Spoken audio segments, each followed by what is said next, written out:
آیہ کریمہ نمبر 9، 10، 11، 12، 13، 14، 15 اور 16۔ نحمدہ ونصلی ونسلم علی رسولہ الکریم، اما بعد، فاعوذ باللہ من الشیطان الرجیم، بسم اللہ الرحمن الرحیم۔ یوم تمور السماء مورا وتسیر الجبال سیرا فویل للمکذبین الذین هم فی حوض یلعبون یوم یدعون الی نار جہنم دعا هذه النار التي كنتم بها تكذبون افسحر هذا ام انتم لا تبصرون اصلوها فاصبروا او لا تصبروا سواء علیکم انما تجزون ما کنتم تعملون۔ صدق اللہ العظیم۔ یوم، اس دن، تمور السماء، مورا، آسمان تیزی کے ساتھ گھومے گا اور حرکت کرے گا، وتسیر الجبال سیرا، اور پہاڑ تیزی کے ساتھ چلنا شروع ہو جائیں گے۔ فویل للمکذبین، اس دن عذاب ہوگا جھٹلانے والوں کے لیے۔ الذین، یہ وہ لوگ ہیں، فی حوض یلعبون، جو بیہودہ مشغلے میں لگے رہتے تھے۔ یوم، اس دن، یدعون، ان کو دھکیلا جائے گا، الی نار جہنم دعا، جہنم کی آگ کی طرف، کہا جائے گا ہذہ النار التی، یہ وہی آگ ہے، کنتم بہا تکذبون، جس کو تم جھٹلاتے تھے۔ افسحر ھذا، یہ کیا یہ جادو ہے؟ ام انتم لا تبصرون، یا جس کو تم نہیں دیکھتے۔ اصلوہا، اب اس میں داخل ہو جاؤ۔ فاصبروا، صبر کرو، او لا تصبروا، یا صبر نہ کرو، سواء علیکم، تمہارے لیے برابر ہے۔ انما تجزون، ہم سزا دیں گے انہی باتوں کی جو تم کرتے تھے۔ اللہ جل سبحانہ و تعالی پہلی آیات جو ہم نے تلاوت کی، ان میں اپنی قدرت بتا رہے ہیں۔ آسمان اپنی ساری اشیاء سمیت تیزی کے ساتھ گھومے گا، حرکت کرے گا، اور اتنا تیزی سے گھومے گا کہ پھر بکھر جائے گا، ٹکڑے ٹکڑے ہو جائے گا۔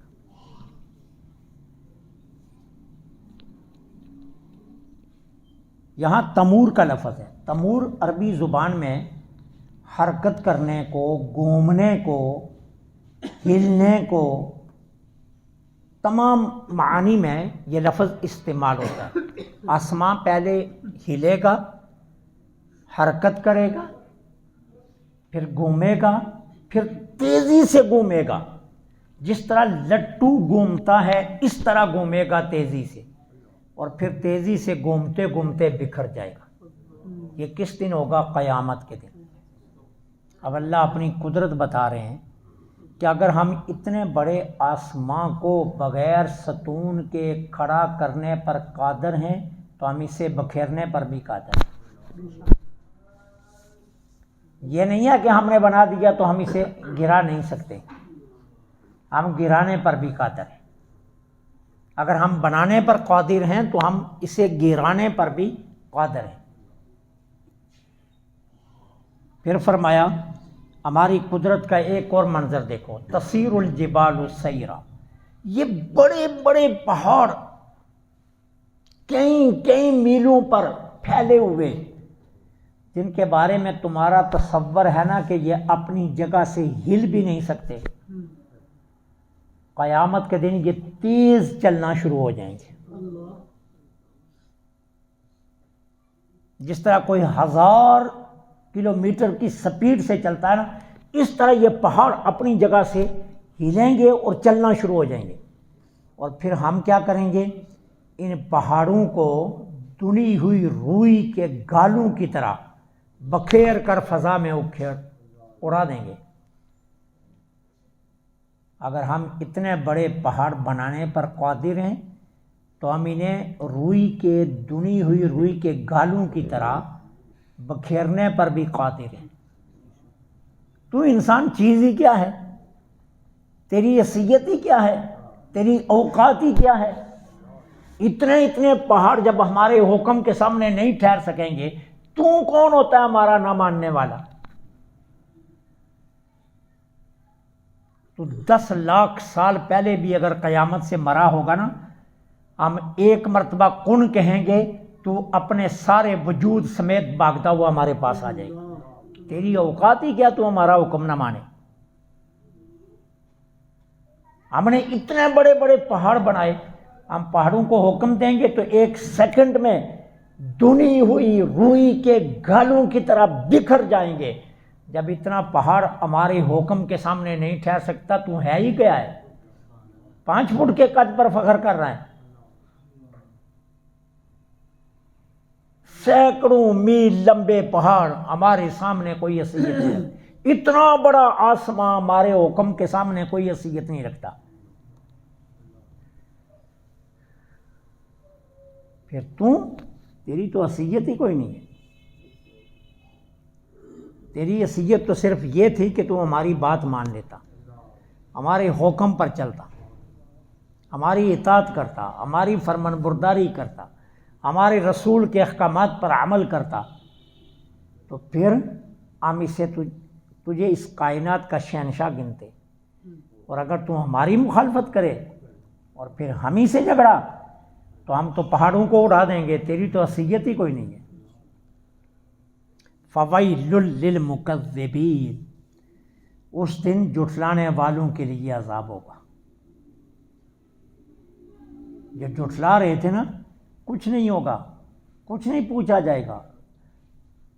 پنجابی میں کہتے ہیں او جدہ اے جہان چنگا ادا اگلا جہان بھی چنگا، کہ ادا معنی یہ نہیں لیتے کہ جس نے اس دنیا میں نماز پڑھی، عبادت میں گزارا، اطاعت میں گزارا، عجز و انکساری میں گزارا، وہ یہ معنی نہیں لیتے۔ وہ کہتے ہیں جس نے یہاں گاڑیاں بڑی رکھی، جس نے یہاں مال جمع کیا، جس نے یہاں بوسکی پہنی، جس نے یہاں کرنڈی اور وول پہنی، وہ آگے بھی صحیح رہے گا۔ وہ معنی یہ لیتے ہیں دنیا والے۔ اللہ فرماتا ہے جھٹلانے والوں کے لیے عذاب ہوگا، اور سخت ترین عذاب ہوگا۔ ویل کہتے ہیں سخت ترین عذاب کو، ہم سخت ترین عذاب دیں گے جھٹلانے والوں۔ اب اللہ پھر اس عذاب کی کیفیت کو بیان کرتے ہیں، لیکن اس سے پہلے ایک بات بتائی۔ فرمایا کیوں دیں گے عذاب؟ الذین هم فی خوض یلعبون، یہ وہ لوگ ہیں جو بیہودہ مشغلے میں لگے رہے۔ بیہودہ مشغلہ کیا ہے؟ دنیا کمانے میں، دنیا گٹھی کرنے میں، دنیا کے بارے میں سوچنے میں، رسول کی مخالفت کے بارے میں سوچنے میں، جو ان کاموں میں لگے رہے۔ نہ آخرت کا سوچا، نہ جواب دہی کا سوچا، نہ اس کی بارگاہ میں حاضری کا سوچا، نہ اپنی موت کی فکر کی، نہ قیامت کے دن رب کی بارگاہ میں جواب جو ہوں گے، سوال ہوں گے، ان کے جوابوں کے بارے میں سوچا۔ ان چیزوں میں سے کسی چیز کے بارے میں نہیں سوچا۔ سوچتے رہے مال کیسے اکٹھا کرنا ہے، حق کیسے چھیننے ہیں، مارنا کیسے ہے، دھاڑ کیسے کرنی ہے، کیسے بنگلے کھڑے کرنے ہیں، کیسی بلڈنگیں خریدنی ہے، بس یہ کاموں میں لگے رہے۔ اللہ فرماتے ہیں یہ تو بیہودہ مشغلہ ہے، یہ بھی کوئی مشغلہ ہے؟ اور دنیا کے بارے میں سوچنا یہ بھی کوئی مشغلہ ہے؟ فرمایا یہ بیہودہ مشغلہ ہے۔ صحیح مشغلہ کیا ہے؟ یہ فکر کی جائے، یہ فکر کی جائے کہ اس کی بارگاہ میں منہ کیا لے کر جاؤں گا۔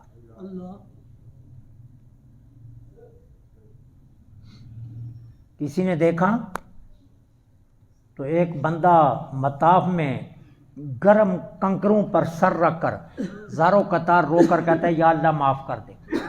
اور اگر میرے گناہ اتنے زیادہ ہیں کہ تو سمجھتا ہے میں معافی کے قابل نہیں، تو پھر ایک مہربانی کر، قیامت کے دن مجھے اندھا کر کے اٹھا. اور پھر چیخیں مار کے روتا ہے.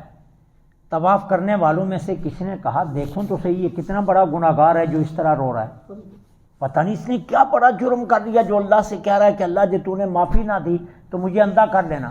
وہ پیچھے کھڑا ہو گیا. جب سر سجدے سے اٹھا تو گناہ گار نہیں تھا، وہ شیخ عبد القادر جیلانی تھے.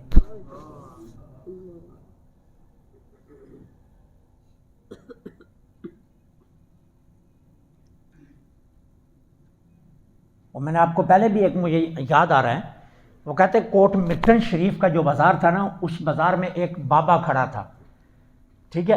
جو اس کے پاس سے گزرتا نا وہ کہتا تھا اس کو سرائکی میں عید کڈاں، بھائی عید کب آ رہی ہے.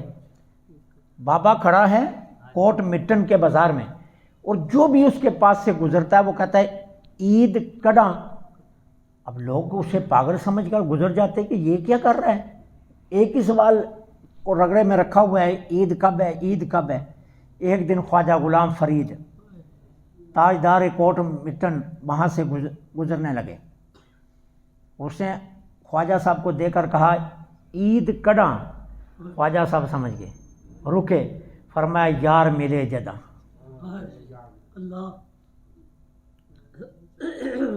عید اس دن ہوگی جس دن یار ملے گا. اس نے آگے سے کہا یار ملے کیوں، بھائی یار کیسے مل سکتا ہے. تو خواجہ صاحب نے فرمایا مریں گے جداں.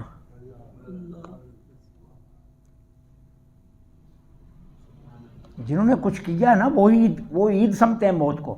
ہمارے جیسے تو ڈرتے ہیں، ہمارے جیسے تو موت کا نام کسی کے سامنے. یہاں تو ہم نے اوپر گیلری میں وہ میت والا چارپائی رکھی ہوئی تھی، تو کئی نمازیوں نے کہا جی یہ ہم آتے ہیں تو سامنے چارپائی نظر آتی ہے، اس کو کسی اندر جگہ پر رکھو، ہمیں تو ڈر لگتا ہے. نمازی کہہ رہے ہیں وہ اس چارپائی کو کسی سائڈ پر رکھو، ہمیں دیکھ کر ڈر لگتا ہے. وہ غسل دینے والا تختہ یہی تو اصل ہے، انہی کو تو دیکھنا ہے کہ موت اپنی یاد رہے. حضرت بایزید بسطامی رحمۃ اللہ علیہ جس حجرے میں رہتے تھے اس حجرے میں قبر بنائی ہوئی تھی. عشاء کی نماز پڑھتے، جب سارے عقیدت مند چلے جاتے تو اس قبر میں لیٹ جاتے، لیٹ کر اوپر تختہ کھینچتے اور یہاں سے پکڑ کر کہتے بایزید بتا اب تجھے کون بچائے گا، اب بتا. پھر زاروں قطار چیخیں مار مار کے روتے کہ بتا بایزید اب یہاں تجھے کون بچائے گا. اللہ فرماتا ہے عذاب اس لیے دیں گے کہ یہ بےہودہ مشغلے میں لگے رہے.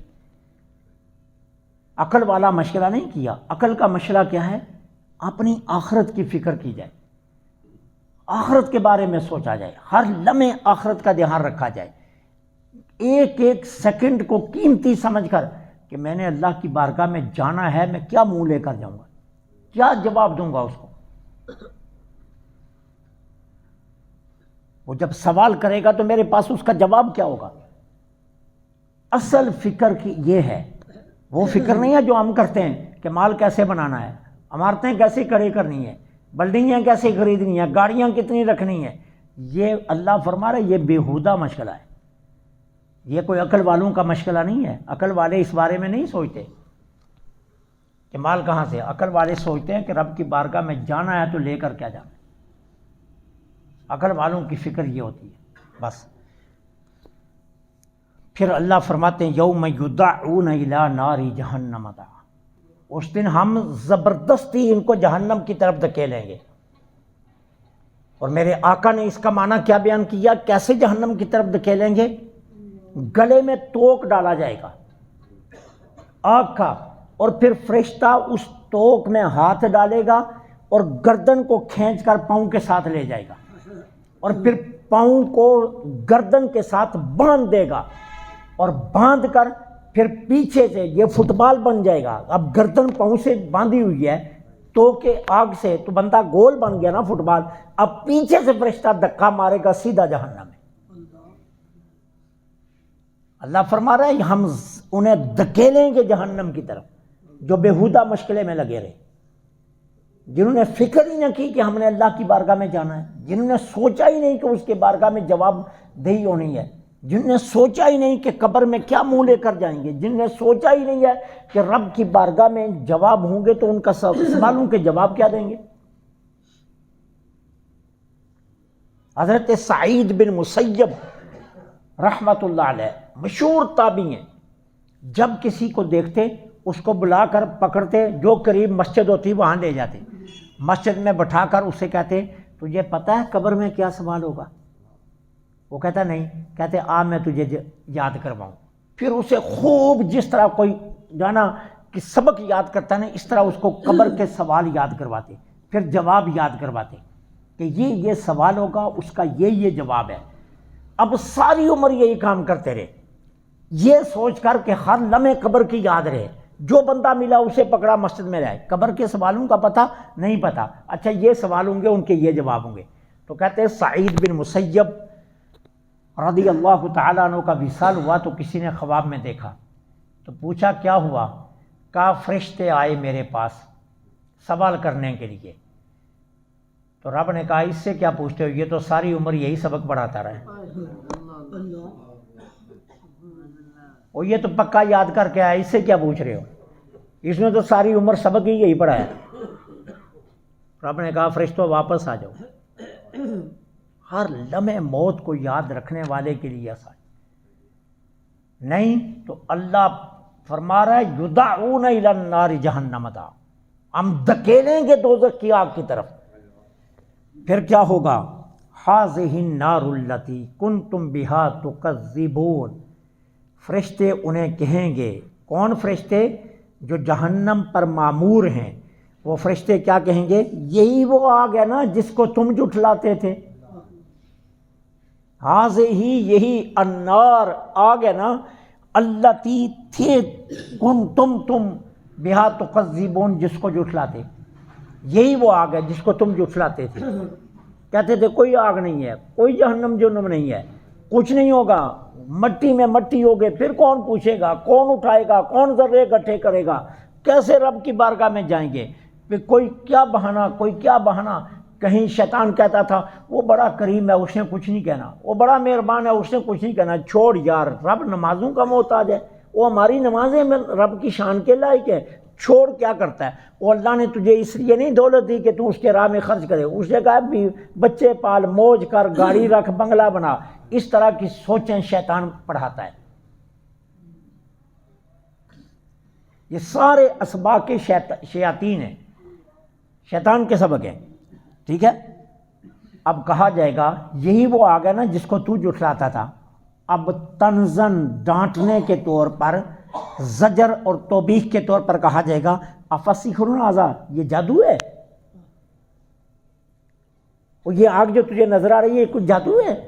وہ جس طرح نظر بندی کرتے ہیں نا تو وہ آپ بروپیے آتے ہیں تو لوگوں کے سامنے کہتے ہیں دیکھو میں نے چھری آر پار کر دی ہے، تو وہ بازو میں چھری دی ہوتی ہے تو وہ کہتے ہیں دیکھو میں نے آر پار کر دیا، حالانکہ وہ کیا ہوتا ہے؟ وہ سب تماشا ہوتا ہے۔ تو جادو بھی تماشے کا نام ہے۔